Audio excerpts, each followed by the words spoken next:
Kami bersyukur kepada Bapa, Engkau yang telah mengangkat kami menjadi anak-Mu. Kami yang dulu adalah seteru, sekarang sudah menjadi anak. Kami yang dulu jauh, sekarang sudah menjadi dekat. Kami yang dulu tidak dikasihi, sekarang telah beroleh belas kasihan. Kami anak-anak Tuhan. Kami dikasihi dengan kasih yang kekal. Firman-Mu mengatakan, Bapa, sekalipun ayah dan ibu kami meninggalkan kami, tapi Tuhan menerima kami. Engkau mengasihi kami, Tuhan, bahkan di saat kami membenci diri kami sendiri, di saat kami merasa tidak layak, di saat kami merasa tidak pantas, dipenuhi rasa bersalah, Engkau datang mengangkat kami. Kau angkat kami ke tempat yang tinggi. Kasih-Mu menutupi segala kesalahan kami. Engkau mampu melihat yang terbaik dalam diri kami, Tuhan. Kau berikan Roh-Mu berdiam dalam kami.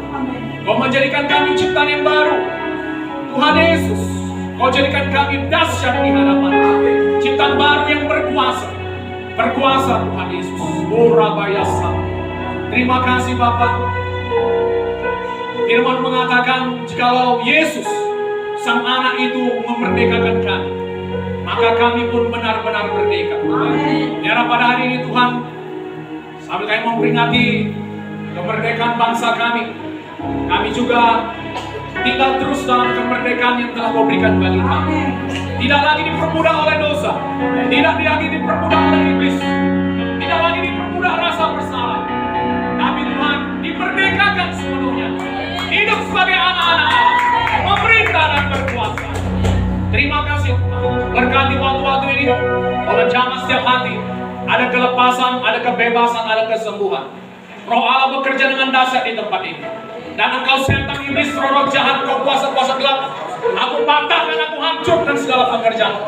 Aku perintahkan Kau menyingkir setan. Dalam nama Yesus, Kau tidak bisa mencuri firman Allah dari hati kami. Di dalam nama Yesus. Terima kasih Tuhan, darah Yesus yang berkuasa tutup bungkus kami. Semua kita berkata, yang percaya berkata, amin.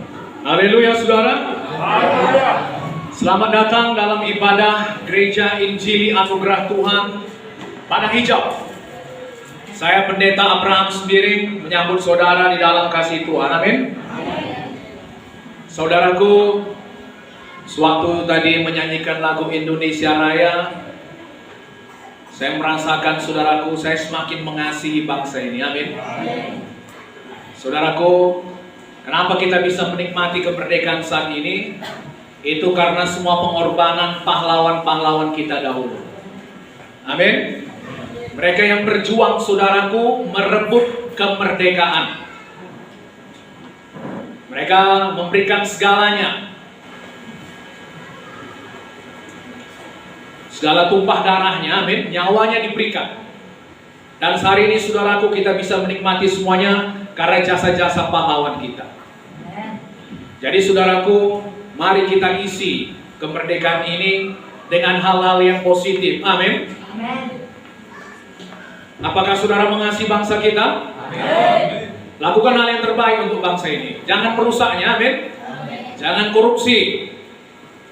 Kadang saudaraku, ada orang merasa dia memiliki bangsa ini, mengatur bangsa ini, suka-suka hatinya. Dia tidak sadar saudaraku bahwasanya bangsa ini diberikan kepada kita, amin, sebagai satu warisan, suatu yang direbut dengan tumpah darah. Haleluya saudara. Dan hari ini firman Tuhannya saudaraku, kamu benar-benar merdeka.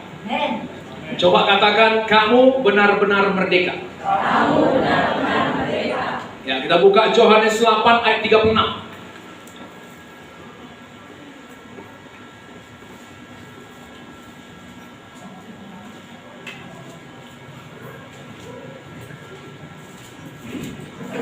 Semua bersemangat ya. Yohanes 8 ayat 36. Jadi, apabila anak itu memerdekakan kamu, kamu pun benar-benar merdeka. Haleluya. Kita merdeka dari apa, saudara? Dari perbudakan dosa. Sama seperti dikatakan saudaraku, maka penjajahan di seluruh bumi harus dihapuskan. Amin. Nah, jadi kita juga sama saudaraku. Penjajahan iblis atas kita juga harus dihentikan. Amin. Perbudakan dosa harus dihentikan. Nah, jadi saudaraku, saudara benar-benar merdeka. Tuhan mau saudara benar-benar merdeka dari ikatan-ikatan rokok misalnya. Amin. Amin. Minuman keras, tua, apalagi pornografi, pokoknya segala macam dosa, saudara. Haleluya. Haleluya. Jadi apabila anak itu memerdekakan kamu, kamu pun benar-benar merdeka. Kita buka lagi 1 Korintus 15 ayat 57. 1 Korintus 15 ayat 57.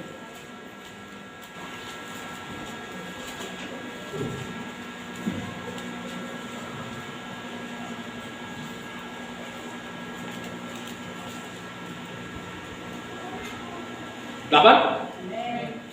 Tetapi syukur kepada Allah yang telah memberikan kepada kita kemenangan oleh Yesus Kristus Tuhan kita. Jadi saudaraku, Tuhan Bapa di sorga telah memberikan kepada kita kemenangan melalui Yesus Kristus Tuhan kita. Melalui kematian dan kebangkitannya di kayu salib, Dia sudah memberikan kemenangan bagi kita. Perhatikan saudaraku, ada perkataan telah memberikan. Amin.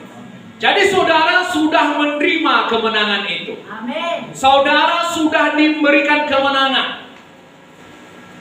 Firman Tuhan sama seperti saudaraku, firman Tuhan mengatakan, oleh bilur-bilur Yesus kamu telah sembuh. Dalam Kolose 1:13 dikatakan, coba kita buka Kolose 1:13. Kolose 1:13.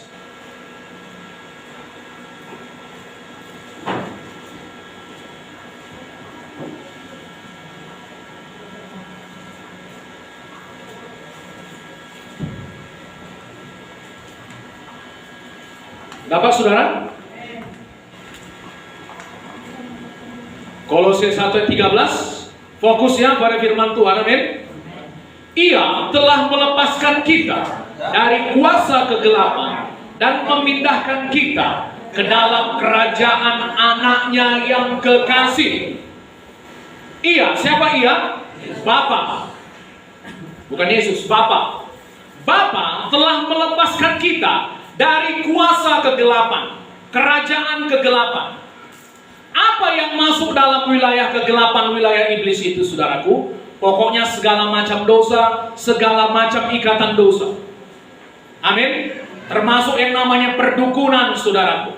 Termasuk yang seperti saya katakan tadi, minuman keras, alkohol, rokok, tua, apa segala macam. Haleluya. Kebenarannya firman Tuhan mengatakan, Tuhan sudah melepaskan saudara. Saudara bukan lagi di dalam wilayah gelap. Saudara sudah dipindahkan. Haleluya saudaraku. Saudara sudah dipindahkan ke dalam kerajaan terang. Inilah yang sudah diraih Yesus bagi saudara. Perhatikan ya. Bukan doa pendeta, bukan kuasa, bukan puasa pendeta yang memindahkan saudara dari kerajaan iblis. Amin saudaraku. Tapi Bapa di sorga yang sudah melepaskan saudara. Kalau Bapa sudah melepaskan saudara, maka tidak ada kuasa apapun yang bisa menahan saudara di dalam dosa. Saudara sudah dilepaskan. Haleluya saudara. Sama seperti waktu kemerdekaan saudaraku, waktu 17 Agustus 1945, kemerdekaan itu sudah diumumkan. Kita sudah merdeka, amin.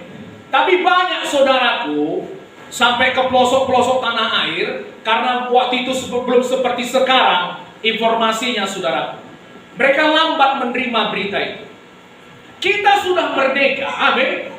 Tapi banyak yang masih hidup di dalam penjajahan. Kenapa? Mereka belum menerima informasi itu. Mereka belum tahu bahwasanya kita sudah merdeka. Amin.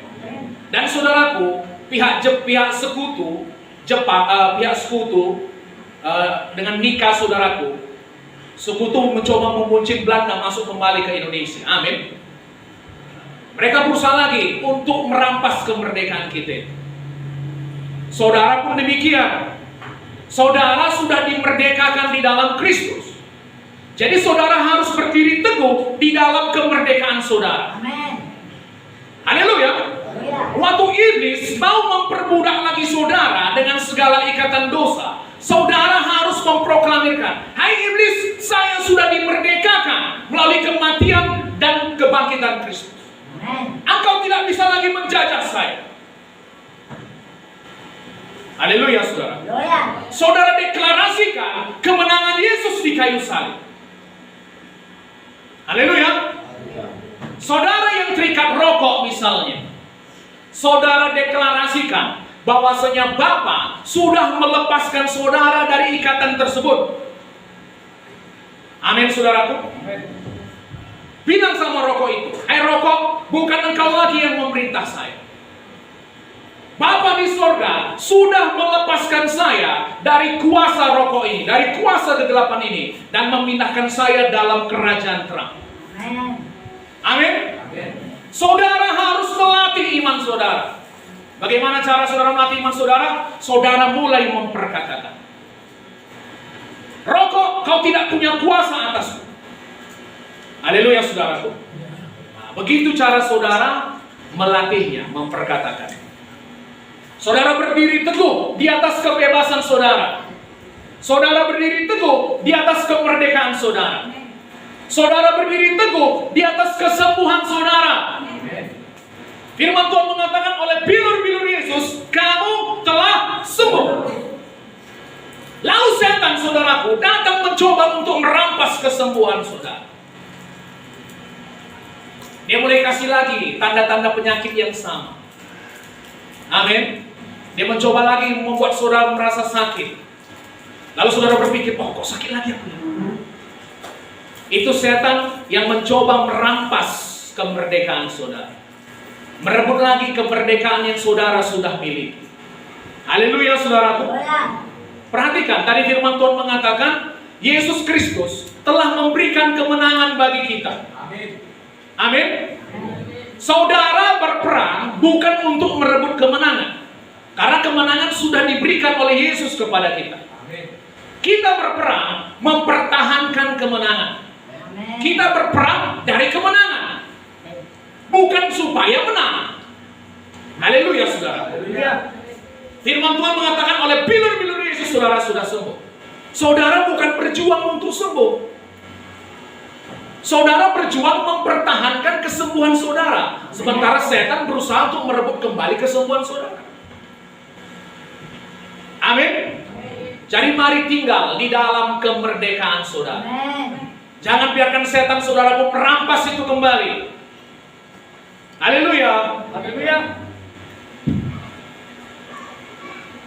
Siapa di sini mau betul-betul merdeka dari dosa? Saudaraku, saya bersyukur kepada Tuhan, amin. Tuhan membebaskan saya dari semua ikatan dosa. Dulu saya budak dosa, dulu saya hamba dosa. Tapi sekarang saya sudah dibebaskan. Saya sekarang menjadi hamba kebenaran. Tidak ada yang enak dari dosa, saudara. Walaupun enak bagi daging, tapi bagi roh itu tidak enak. Haleluya, saudara. Jadi saya akan menunjukkan kepada saudara bagaimana caranya supaya saudara bisa betul-betul hidup di dalam kemerdekaan itu, hidup di dalam kebebasan itu. Amin. Coba kita buka 1 Korintus 15 ayat 5. 1 Korintus 15 ayat 5.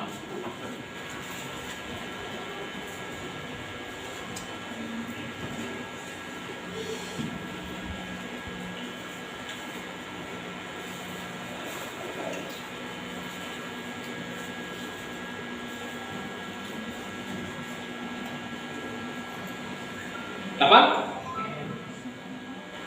1 Korintus 15 ayat 5, kita baca bersama. Sengat maut ialah dosa Dan kuasa dosa ialah hukum Taurat. Haleluya. Mungkin saudara ada yang pertama kali mendengar ini, saudaraku. Dikatakan kuasa dosa ialah hukum Taurat. Apa itu maksudnya? Semakin banyak hukum Taurat diberitakan, maka dosa semakin berkuasa. Haleluya, saudaraku. Nanti saya akan jelaskan ini, amin. Coba kita buka lagi, saudaraku, dari Roma 6 ayat 14. Roma 6 ayat 14.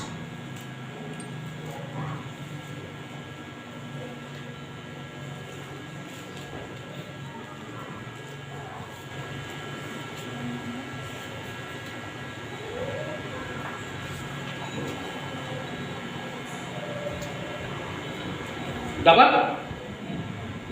Goyang-goyang dulu kanan kirinya. Semangat, semangat. Semangat, semangat. Ya, udah dapat saudara? Kita baca bersama ya. Sebab kamu tidak akan dikuasai lagi oleh dosa, karena kamu tidak berada di bawah hukum Taurat, tetapi di bawah kasih karunia. Amin. Di bawah hukum Taurat, dosa berkuasa. Di bawah kasih karunia, saudara yang berkuasa. Amin. Kita yang berkuasa. Haleluya, saudara. Di bawah hukum Taurat, dosa berkuasa. Di bawah kasih karunia, kita yang berkuasa. Dosa tidak lagi berkuasa. Sekarang saudara mau hidup di mana? Di bawah perjanjian lama hukum Taurat, atau di bawah perjanjian baru kasih karunia? Kasih karunia. Di bawah perjanjian baru kasih karunia. Haleluya, saudaraku. Banyak anak Tuhan tidak mengerti dia hidup di bawah perjanjian yang mana. Ada kadang saudaraku dia hidup di bawah dua perjanjian. Kadang dia hidup di bawah perjanjian lama hukum Taurat, kadang dia hidup di bawah perjanjian baru kasih karunia. Amin. Ada saudaraku, kadang pendeta pun demikian. Nanti kalau ada kadang jemaat saudaraku bersalah, dia memberitakan murka Tuhan. Tuhan marah samamu. Tuhan murka padamu. Amin. Nah, memberitakan saudaraku, nanti kau dipatok ular, nanti kau kena hukuman Tuhan. Apakah itu betul? Betul. Itu perjanjian lama hukum Taurat. Amin, saudaraku. Saya dulu bingung. Kadang saya lihat Tuhan yang murka dalam perjanjian lama, Tuhan yang marah. Kadang saya lihat di dalam perjanjian baru, Tuhan yang baik, Tuhan yang penuh kasih. Amin. Kadang saya khotbah mengenai Tuhan yang marah, kadang saya khotbah mengenai Tuhan yang penuh kasih. Kalau saya khotbah mengenai Tuhan yang penuh kasih, saya lihat jemaat itu pulang saudaraku ceria mukanya. Amin. Tapi kalau saya khotbah Tuhan yang murka, Tuhan yang marah, pulang mereka pun lesu. Saya pun bingung, di mana salah? Amin. Oh, rupanya saudaraku, setelah saya belajar firman Tuhan, saya mengerti bahwasanya kita tidak lagi di bawah hukum Taurat, tapi di bawah perjanjian baru kasih karunia. Amin. Amin. Jadi saudaraku, saudara bisa mengharapkan kalau saudara bersalah pun Tuhan tidak akan murka lagi. Tuhan tidak akan lagi menghukum saudara. Amin. Karena saudara bukan di bawah hukum Taurat, tapi di bawah perjanjian baru kasih karunia. Ini harus saudara mengerti dengan jelas. Kalau tidak nanti saudara bingung. Aku mau hidup di mana ya? Sementara saudara di perjanjian lama hukum Taurat, sementara ini saudara di bawah hukum perjanjian baru kasih karunia. Amin, saudaraku. Lalu Pak, apa bedanya hukum Taurat dengan kasih karunia? Saya akan menjelaskan. Amin, saudaraku. Mau saudara dengar ini? Amin. Oke, tegakkan kepala saudara, angkat badan saudara. Amin. Kencangkan ikat pinggang saudara. Kalau saudara ngantuk, cuci muka saudara. Haleluya, saudaraku. Haleluya. Kita buka dari Roma pasal 4.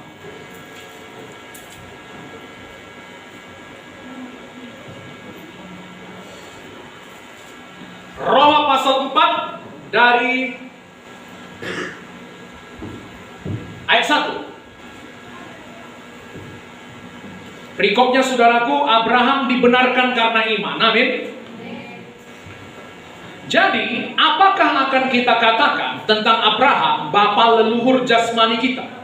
Sebab jikalau Abraham dibenarkan karena perbuatannya, maka ia beroleh dasar untuk bermegah, tapi tidak di hadapan Allah. Sebab apakah dikatakan nas kitab suci? Lalu percayalah Abraham kepada Tuhan, dan Tuhan memperhitungkan hal itu kepadanya sebagai kebenaran. Kalau ada orang yang bekerja, upahnya tidak diperhitungkan sebagai hadiah, tetapi sebagai haknya. Tetapi kalau ada orang yang tidak bekerja, namun percaya kepada Dia yang membenarkan orang durhaka, imannya diperhitungkan menjadi kebenaran. Apa pula maksudnya ini, Pak? Oke, dengarkan saya, amin. Kalau saya misalnya bekerja, saudaraku, saya bekerja keras sepanjang hari, lalu pada akhir dari hari itu, saya dibayar misalnya 100.000. Uang 100.000 itu hak saya atau pemberian kepada saya? Kenapa itu hak? Karena saya bekerja untuk memperolehnya. Tapi bagaimana kalau saya nongkrong-nongkrong sepanjang hari? Amin, saudaraku. Kalau orang sekarang bilang kaum rebahan, ya? Kaum berpanas. Hah? Kaum rebahan. Kaum rebahan. Panas. Saya nggak bekerja, saudaraku, tapi di akhir daripada hari itu ada orang begitu murah hati memberikan kepada saya. Apa ini? Pemberian kepada. Amin. Aku senang kepada. Tapi aku nggak berbuat apa-apa. Iya. Ini kemurahan saja daripada aku kebantu. Itu disebut apa? Itu hadiah, pemberian. Amin. Sistem hukum Taurat, saudara bekerja untuk bisa memperoleh sesuatu.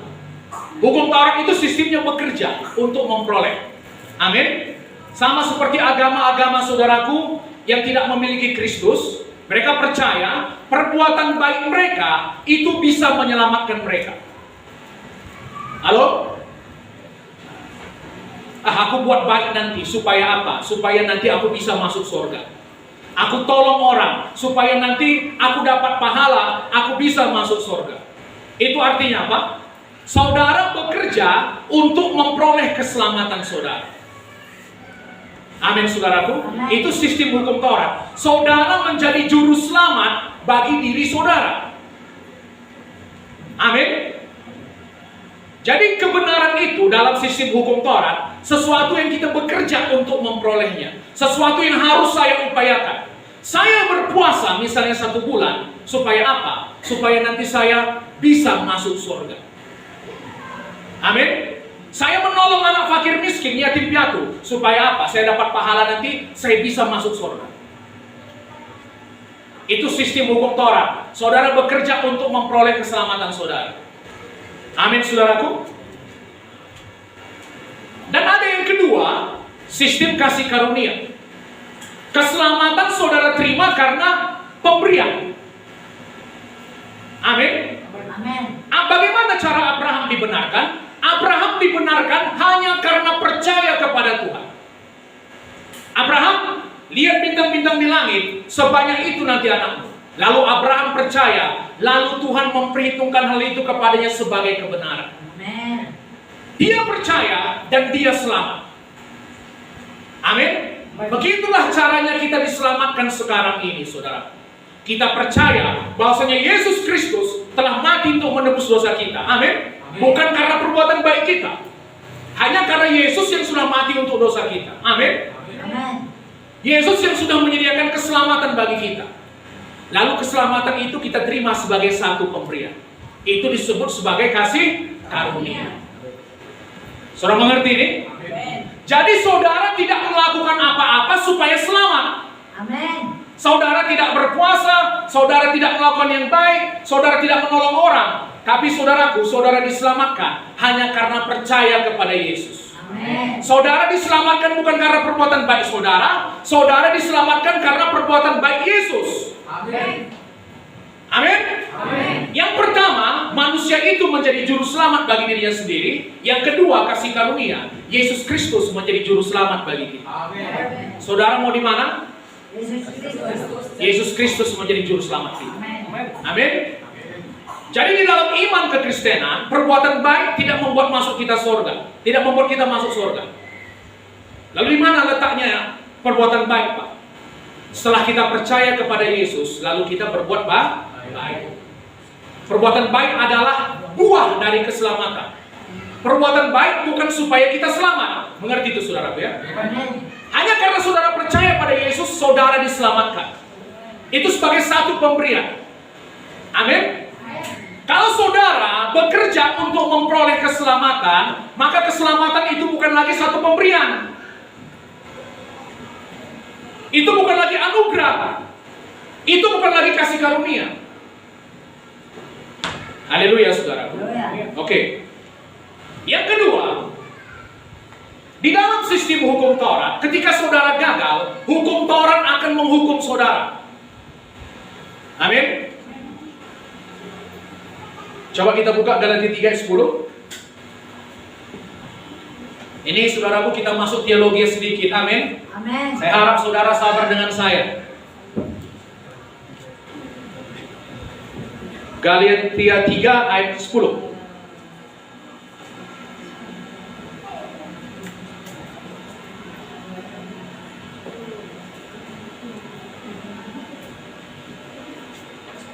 Dapat saudara? Karena semua orang yang hidup dari pekerjaan hukum Taurat berada di bawah kutuk. Sebab ada tertulis, terkutuklah orang yang tidak setia melakukan segala sesuatu yang tertulis dalam kitab hukum Taurat. Oh, ini ngeri saudara. Di bawah hukum Taurat, saudara tidak kebaktian, saudara kena kutuk. Halo? Saudara masih ingat saudaraku? Ada orang dalam perjanjian lama dikatakan, dia keluar pas hari Sabat mengumpulkan kayu bakar. Amin. Lalu apa yang terjadi? Dia kena tangkap. Lalu saudaraku, Tuhan memerintahkan supaya orang seperti ini dilempari dengan batu sampai mati. Wow, luar biasa ya. Masa mengumpulkan kayu bakar aja sampai dihukum mati? Itulah mengerikannya hukum Taurat, saudara. Amin. Saudara mencuri barang milik orang lain, saudara kena kutuk. Saudara berbohong, saudara kena kutuk. Saudara gagal, saudara kena kutuk. Itu seriusnya hukum Taurat. Amin. Tapi di bawah kasih karunia macam mana? Ketika kita gagal, kita tidak menerima hukuman. Amin. Amin. Kita tidak kena kutuk, tapi kita menerima belas kasihan. Amin. Haleluya. Mana saudara lebih mau? Ketika saudara gagal, saudaraku, saudara dihukum, dikutuk, atau ketika saudara gagal, saudara menerima belas kasihan? Belas kasihan. Kasihan. Saya tanya, di sini siapa yang tak pernah gagal mematuhi hukum Tuhan? Siapa yang selalu berhasil? Gak ada, amin. Semua kita pasti pernah gagal. Gak usah jauh aja lah saudara. Kalau anak saudara misalnya mecahkan, saudara dulu pernah anak-anak, amin. Pernah gak mecahkan gelas di rumah?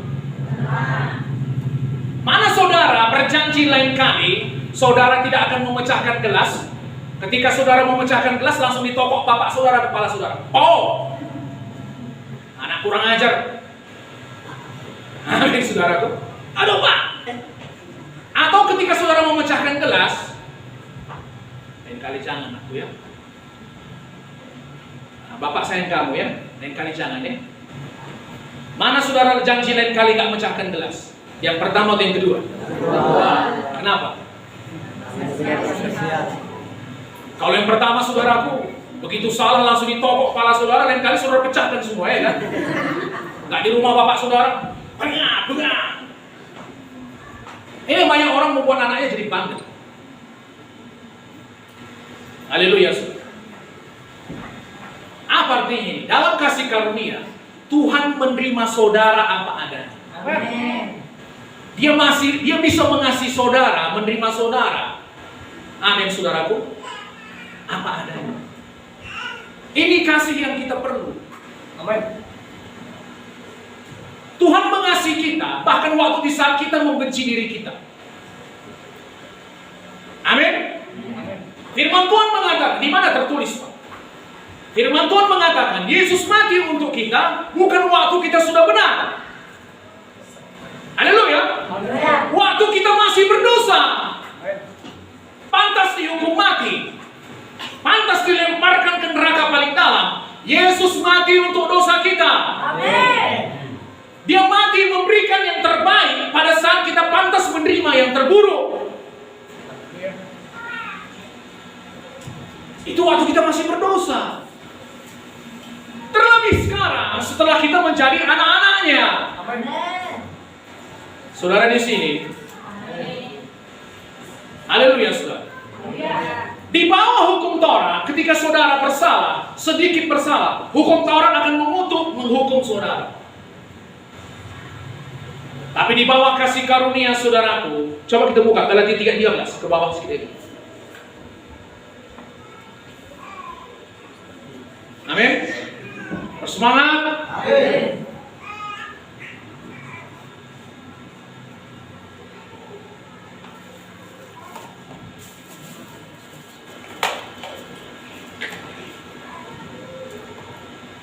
Galatia 3:13-14. Kristus telah menebus kita dari kutuk hukum Taurat dengan jalan menjadi kutuk karena kita. Sebab ada tertulis, terkutuklah orang yang digantung pada kayu salib. Yesus Kristus telah membuat ini supaya di dalam Dia berkat Abraham sampai kepada bangsa-bangsa lain, sehingga oleh iman kita menerima roh yang telah dijanjikan itu. Dalam hukum Taurat saya gagal, hukum Taurat mengutuk saya. Di bawah kasih karunia, bahkan ketika saya gagal, saya bisa mengharapkan berkat Tuhan untuk saya. Amin. Halo, saudara mengerti ini? Amin. Saya bingung dulu saudaraku, waktu saya lihat Abraham 2 kali, kalau saya nggak salah, 2 kali diserahkannya istrinya. Abraham ini saudaraku, ya ganteng, bapak orang percaya macam saya, amin. Ganteng menawan luar biasa saudaraku. Tapi kadang ada juga kekurangannya. Dia takut karena Sarah cantik. Jadi asal kemana pun mereka pergi dia bilang, Sarah, kau ini cantik, jangan kau bilang aku suamimu. Mati aku nanti gara-gara kau. Nah, jadi asal kemana kita pergi, kau bilang aku ini abangmu. Oke Tuan, karena Sarah manggil Abraham Tuan. Amin. Itu saking hormatnya dia sudah. Lalu 2 kali dia melakukan demikian, sampai Sarah ini diambil oleh raja asing gara-gara Abraham yang pengecut. Tapi saudaraku, yang luar biasanya, 2 kali Abraham bersalah, bahkan waktu dia bersalah itu Tuhan tetap memberkati dia. Amin. Wow, saya pikir kenapa ini? Saudara tahu kenapa? Karena Abraham tidak hidup di bawah hukum Taurat. Hukum Taurat datang 430 tahun setelah Abraham. Amin. Makanya seperti tadi saudaraku, kutuk kita karena gagal melakukan hukum Taurat ditimpakan kepada Yesus. Yesus membuat ini supaya di dalam Dia, di dalam Abraham, bahkan ketika kita gagal, kutuk yang harus ditimpakan kepada kita, kutuk itu ditimpakan kepada Yesus. Supaya apa? Berkat Abraham sampai kepada kita. Haleluya. Jadi sekarang saudaraku, kalau waktu saya gagal pun, saya nggak mengharapkan penghukuman. Amin. Saya tahu saya berada di bawah perjanjian yang mana. Orang mengatakan kau sebentar lagi dimurkai Tuhan, amarah Tuhan samamu. Saya mengatakan tidak. Saya tidak hidup di bawah hukum Taurat. Saya bisa mengharapkan, karena apa? Karena kutuk yang harus saya tanggung karena kegagalan saya mematuhi hukum Taurat, kutuk tadi sudah ditimpakan kepada Yesus. Amin. Amin. Saya bisa berharap bahwa ketika saya gagal pun, karena kutuk tadi sudah ditimpakan pada Yesus, saya bisa menerima berkat. Amin. Saya tetap bisa diberkati. Betapa luar biasanya Bapa yang seperti itu. Amin. Amin. Haleluya saudara. Dia menerima saya bahkan ketika saya gagal. Saudaraku, belajar untuk menerima anak-anak saudara bukan hanya ketika dia berhasil. Amin. Bukan hanya ketika dia juara 1. Pak, aku juara 1. Oh, anak Bapak ini. Pak juara 25. Nah, ini anak mama ini. Ini anakmu, anakmu ini. Haleluya, saudara. Mau juara 1, mau juara corok dia, engkau tetap anakku. Anakku yang terkasih. Aku mengasihimu bukan karena apa yang kau perbuat, melainkan karena siapa engkau. Engkau anakku.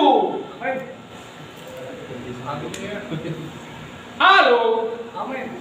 Bukankah luar biasa punya Tuhan seperti itu? Amin. Amin, saudaraku. Amin. Wahyu 12 ayat 10 sampai 11. Masih bersemangat ini? Amin. Coba lihat saya dulu. Saya mau lihat mata-mata yang bersemangat itu. Amin. Amin. Mata itu jendela tubuh. Mata itu pelita tubuh, saudara. Amin. Kalau mata saudara terang, tubuh saudara terang. Amin. Amin. Oke, kita baca tadi. Dari mana tadi? Wahyu 12. Wahyu 12 ayat 10 sampai 11.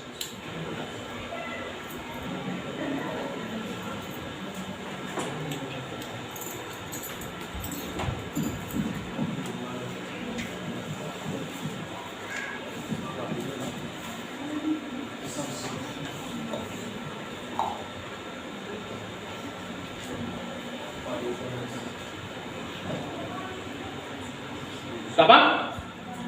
Dan aku mendengar suara yang nyaring di sorga berkata, sekarang telah tiba keselamatan dan kuasa dan pemerintahan Allah kita dan kekuasaan Dia yang diurapinya, karena telah dilemparkan ke bawah pendakwa saudara-saudara kita yang mendakwa mereka siang dan malam di hadapan Allah.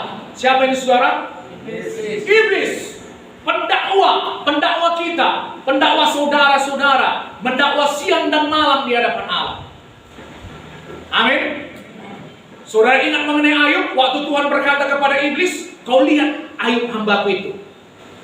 Sebab di seluruh bumi tidak ada yang seperti dia, begitu saleh, begitu takut akan Tuhan, begitu jujur, begitu menjauhi kejahatan. Apa kata iblis?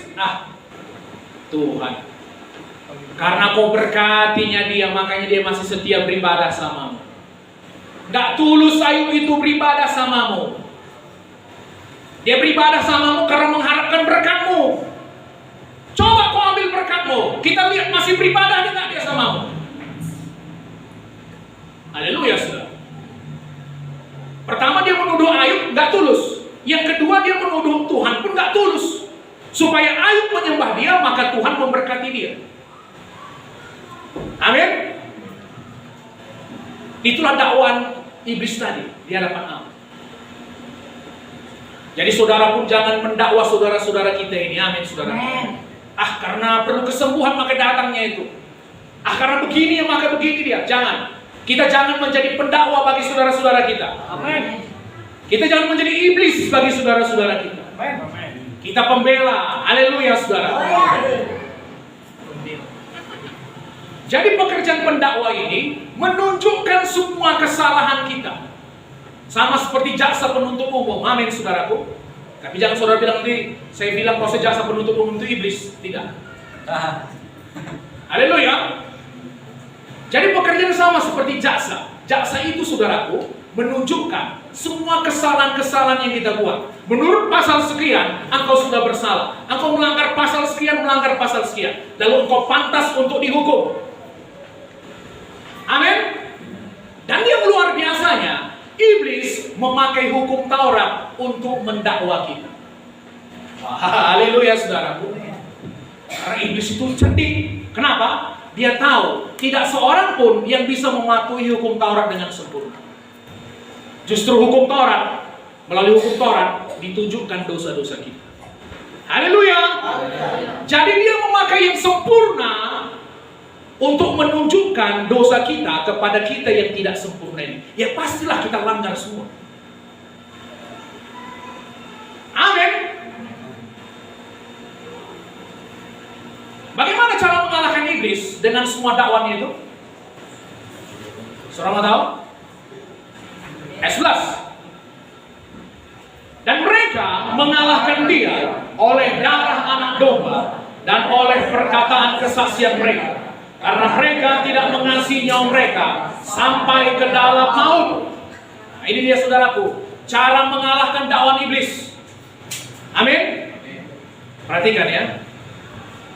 Iblis caranya mendakwa saudara sampai membuat saudara merasa bersalah. Saudara dipenuhi rasa bersalah. Saudara dipenuhi rasa tidak layak. Amin. Kau sudah melanggar perintah Tuhan. Kau munafik.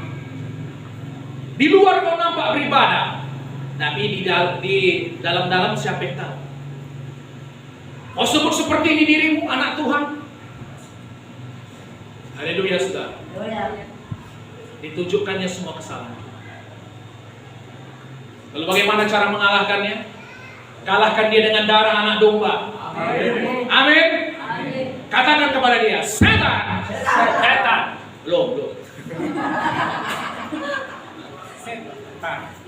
Memang saya bersalah melanggar hukum Tuhan. Amin. Tapi yang pertama kau perlu tahu,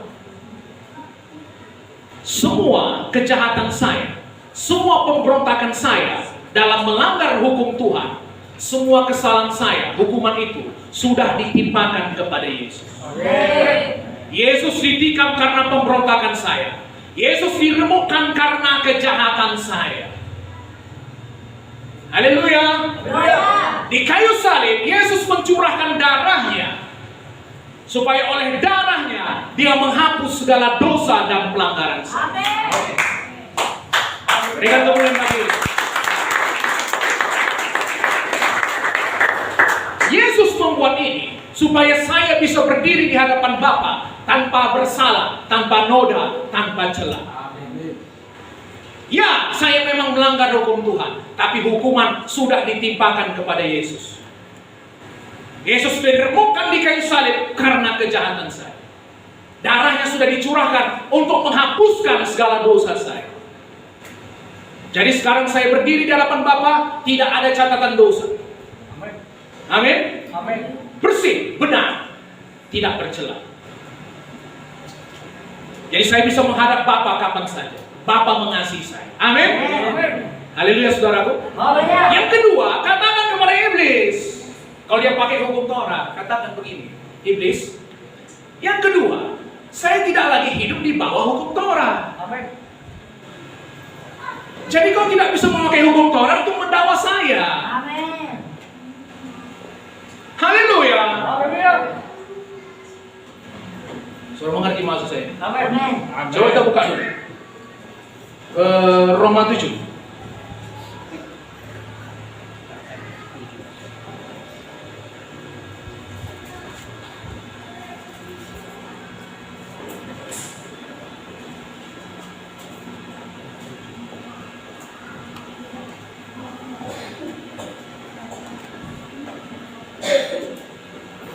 Dari ayat 1.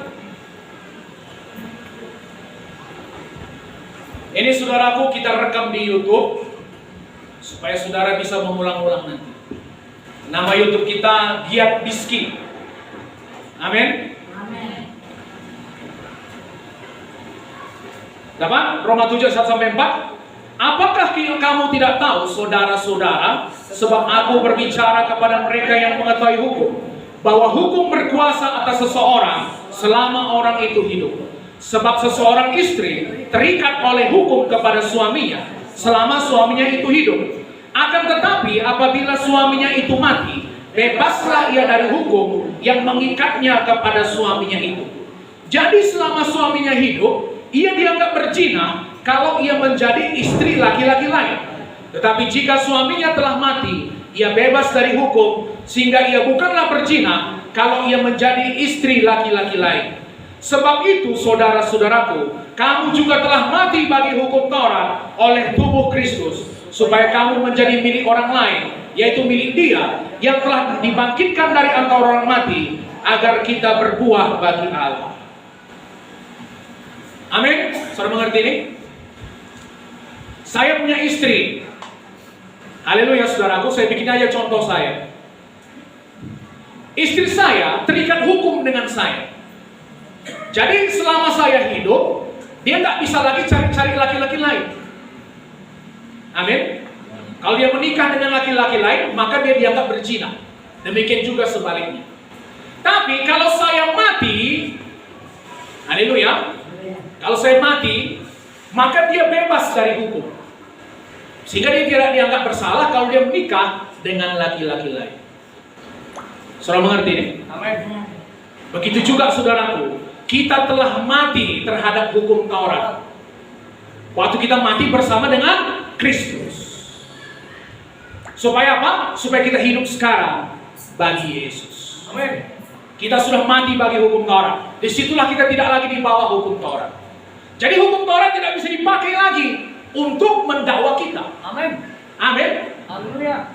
Karena kita sudah mati. Halo, dengar saudara ini. Amin. Amin. Paksa saudara berpikir. Amin. Misalnya saya mencuri ayam. Amin. Lalu saudaraku, saya ditangkap. Masuk di pengadilan. Lagi diproses. Lalu saudaraku tiba-tiba misalnya saya meninggal. Mending. Bagaimana proses hukumnya? Otomatis berhenti. Batal demi hukum. Kenapa? Sudah mati. Orang mati nggak terikat lagi dengan hukum. Haleluya. Jadi upaya untuk, nggak salah saya bicara ke sana. Amin, saudaraku. Jadi karena kita sudah mati bersama dengan Kristus, amin, kita sudah mati terhadap hukum. Hukum itu batal. Hukum itu tidak bisa lagi dipakai untuk mendakwa kita. Amin. Saudara mengerti ini, saudaraku? Amin. Jadi saudara tidak lagi di bawah hukum Taurat. Bilang sama setan, setan, engkau tidak bisa memakai hukum Taurat untuk mendakwa saya. Itu pertama. Yang kedua, oke, sekalipun saya melanggar hukum Tuhan, ada kabar baiknya, perlu kau dengar bilang. Di kayu salib, Yesus sudah ditikam karena pemberontakan saya.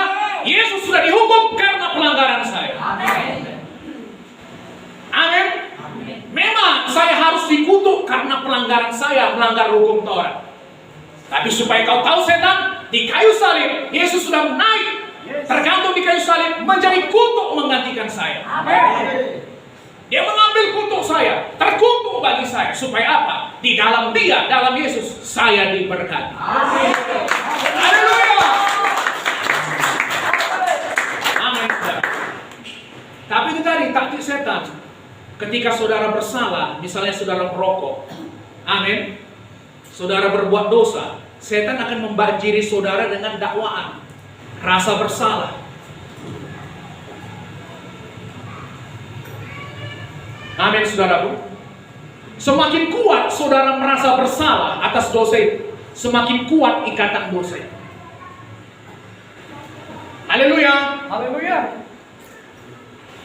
Ini bagi saudara yang mau bebas dari ikatan-ikatan dosa. Saya katakan pada saudara. Tapi kalau saudara cinta sama dosa itu, saudara nggak bisa bebas. Amin. Amin. Tuhan membebaskan saudara dari musuh saudara, bukan dari teman saudara. Misalnya saudaraku, saudara masih terikat misalnya dengan minuman keras. Amin. Macam mana caranya bebas menurut kasih karunia tadi? Katakan kepada Tuhan, Tuhan, waktu aku gagal ini, aku minum ini. Tapi kalau saudara sudah bebas, jangan mau lagi minum ya. Amin. Tuhan, waktu aku minum ini pun, Engkau tetap mengasihi saya. Haleluya. Waktu aku minum tua ini, lisoi-lisoi pun Tuhan, Engkau tetap mengasihi saya. Karena waktu aku masih berdosa, di situ Engkau mati di kayu salib untuk saya. Amin. Karena satu saudaraku, keselamatan pun bukan karena perbuatan baik, karena anugerah. Saat ini pun Tuhan, Engkau tetap mengasihi saya, Engkau tidak marah kepada saya. Haleluya. Engkau tidak marah kepada saya, Engkau menerima saya apa adanya. Jadi saudaraku, waktu saudara bebas dari rasa bersalah, saudara dipenuhi belas kasihan Tuhan, saudara dipenuhi penerimaan Tuhan, kuasa dosa akan dipatahkan dalam hidup saudara. Bukan lagi dengan kekuatan saudara, tapi oleh kuasa kasih karunia Tuhan. Haleluya saudara. Banyak orang, saudaraku, anak Tuhan, jatuh lagi misalnya dalam rokok, jatuh lagi minum tua, jatuh lagi minuman keras segala macam saudaraku, jatuh lagi pornografi. Dia dipenuhi rasa bersalah. Setan mendakwa dia habis-habisan. Macam kau ini kau bilang kau anak Tuhan, munafik kau. Haleluya saudaraku. Lalu akhirnya apa? Ah udahlah, Tuhan tak menerimaku lagi. Belum lagi saudaraku datang orang-orang dari gereja, anak-anak Tuhan yang bermaksud baik tapi nggak mengerti firman Tuhan. Amin. Nah, kau sudah jatuh dalam dosa kau, sudah berdosa kau, udah marah Tuhan samamu. Lalu saudaraku apa yang terjadi? Makin jauhlah dia dari Tuhan. Amin. Ah udahlah, sekali banding, basah aja lah. Gak mau lagi dibalik sama Tuhan. Karena dia apa? Dia melihat gambaran Tuhan yang salah. Tapi coba saudaraku waktu dia jatuh dalam dosa, kita katakan Tuhan mengasihi. Ini bukan cara hidup yang dikehendaki Tuhan. Cara hidup seperti ini akan menghancurkanmu. Tapi kebenarannya Tuhan tetap mengasihi. Tuhan mau kau bertobat. Ayo balik, Tuhan gak marah sama kamu. Haleluya. Mana saudara lebih suka? Misalnya saudara kerja sama orang, lalu suatu hari saudara melakukan kesalahan, saudara melarikan diri karena saudara takut bos saudara marah. Amin. Lalu ada teman saudara menyampaikan, bos nggak marah lagi samamu, dia sudah mengampuni kesalahanmu, balik, bos mau terima kau kembali. Atau ada yang menyampaikan, bos marah kali samamu, jangan sampai dia jumpa samamu, dibunuhnya kau. Mana saudara kepengen balik? Yang pertama, bos tak marah lagi sama, dia mengasihi, dia sudah melupakan semua. Ini berita yang perlu kita sampaikan kepada orang banyak. Kasih Kristus, penerimaan Kristus. Haleluya saudara. Kalau ada saudara berpikir, Bapak ini mengajarkan dosa, tidak. Inilah cara yang Alkitabiah untuk mengalahkan dosa, dengan hidup di bawah kasih karunia. Haleluya saudaraku. Mungkin saudara nggak tahu berapa banyak orang yang sudah berdosa, saudaraku, jatuh dia. Karena makin ditekan saudaraku, dia makin lari dari Tuhan. Amin. Tapi waktu diberitakan Tuhan mengasihimu, Tuhan sayang padamu, dia mau kembali kepada Tuhan. Amin. Oke, yang terakhir, masih mau dengar saudaraku? Amin. Saudara sudah bosan dengan saya? Roma 8, Yohanes 8.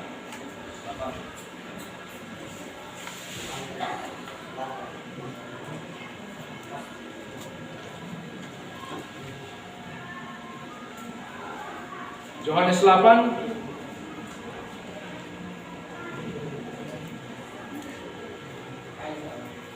dari 2.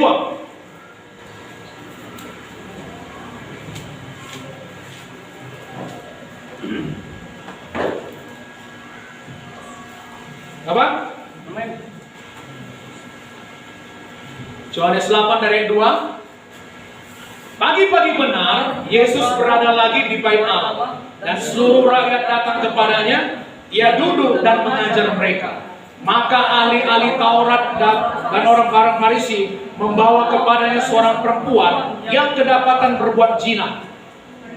Mereka menempatkan perempuan itu di tengah-tengah. Lalu ia berkata pada Yesus, Rabi, perempuan ini tertangkap basah ketika ia sedang berbuat zina. Oke, perhatikan. Perempuan itu kedapatan berbuat zina. Amin. Zina dalam hukum Taurat itu dosa yang serius.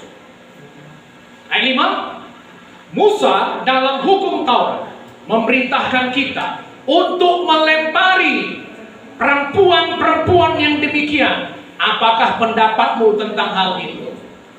Saudaraku, ini hukuman yang serius. Menurut hukum Taurat dia harus mati, dilempari dengan batu sampai mati. Amin. Agama tanpa belas kasihan, tanpa kasih bisa membunuh. Haleluya saudara. Adakah tertulis bahwa si perempuan berzina harus dilempari dengan batu sampai mati? Ada. Lalu mereka bertanya, apa pendapatmu tentang hal itu? Ayat 6, mereka mengatakan hal itu untuk mencobai dia, supaya mereka memperoleh sesuatu untuk menyalahkannya. Tetapi Yesus membungkuk, lalu menulis dengan jarinya di tanah. Dan ketika mereka terus-menerus bertanya kepadanya, Ia pun bangkit berdiri lalu berkata kepada mereka, barang siapa di antara kamu tidak berdosa, hendaklah ia yang pertama melemparkan batu kepada perempuan itu. Saudaraku, mereka mendesak terus Yesus. Mereka mencoba menjebak Yesus. Amin. Karena saudaraku, kalau Yesus bilang lepaskan perempuan itu, mereka berkata, kau menghujat hukum Musa, kau juga harus dihukum mati. Amin. Kalau Yesus berkata, udahlah hukum aja, lempar dengan batu, mereka berkata, tapi kau mengajarkan kasih, masa kau biarkan dia mati? Jadi dari semua sisi Yesus mau dijebak. Amin. Tapi puji Tuhan, Yesus saudaraku memperkatakan satu hikmah. Apa katanya? Siapa di antara kamu yang tidak berdosa, baiklah dia yang pertama kali mengambil batu dan melempari perempuan ini sampai mati. Mereka mencoba menghakimi perempuan ini menurut hukum Taurat. Amin. Tapi Yesus mengambil hukum Taurat dan mengembalikannya pada mereka. Apa yang terjadi? 8. Lalu ia membungkuk pula dan menulis di tanah. Tapi setelah mereka mendengar perkataan itu, pergilah mereka seorang demi seorang, mulai dari yang tertua. Akhirnya tinggallah Yesus seorang diri dengan perempuan itu yang tetap di tempatnya. Rupanya saudaraku, setelah Yesus mengatakan demikian, semuanya pergi. Amin. Ya karena sebenarnya saudaraku, mereka yang menjebak perempuan ini. Haleluya. Mereka yang menjebak perempuan ini. Lalu semuanya pergi satu demi satu, dan tidak ada yang melempari perempuan itu. Lalu apa kata Yesus? Lalu Yesus bangkit berdiri dan berkata kepadanya, hai perempuan, di manakah mereka? Tidak adakah seorang yang menghukum kau? Jawabnya, tidak ada Tuhan. Lalu kata Yesus, aku pun tidak menghukum kau. Pergilah dan jangan berbuat dosa lagi mulai dari sekarang. Luar biasa ya? Yang paling pangkas menghukum perempuan ini siapa? Yesus. Yesus berkata, aku pun tidak menghukummu. Pergilah dan jangan berbuat dosa mulai dari hari ini. Saudaraku, dari mana ada kemampuan untuk melawan dosa, menang atas dosa? Dari kita menerima dulu pengampunan dari Tuhan. Amin. Kita menerima karunia pengampunan yang tak bersyarat itu. Aku pun tidak menghukummu, aku pun mengampunimu. Pergilah dan jangan berbuat dosa lagi. Saudara pun demikian. Waktu saudara bersalah, jangan hidup di bawah penghukuman. Amin. Jangan hidup di bawah rasa bersalah. Waktu saudara bersalah, katakan, Tuhan, di saat ini pun Engkau tidak menghukum saya. Engkau tidak marah kepada saya. Engkau tetap mengasihi saya. Aku tetap benar di hadapanmu. Itu yang memberikan kepada saudara kemampuan untuk menang atas dosa. Amin. Haleluya. Darah Yesus sudah menyucikan saudara dari segala dosa dan pelanggaran saudara. Amin. Tuhan melihat saudara bersih, tanpa noda, tanpa celah, berdiri di hadapannya. Amin. Amin, saudaraku. Amin. Hukum Taurat yang dipakai iblis untuk mendakwa saudara, itu tidak bisa lagi sebenarnya dipakai untuk mendakwa saudara. Saudara sudah mati terhadap hukum Taurat. Amin. Kalau saudara sudah mati, hukum tidak berlaku lagi kepada saudara. Amin. Hukum tidak bisa lagi dipakai untuk mendakwa saudara. Amin. Itu batal demi hukum, batal sendiri. Saudara mengerti, saudaraku? Amin. Jadi jangan lagi dihantui rasa bersalah. Amin. Saudara jangan sadar dosa, sadar kebenaran. Sadar betapa benarnya saudara di dalam Yesus. Amin. Betapa Tuhan sangat mengasihi saudara. Haleluya. Saudara diberkati. Mari bangkit berdiri.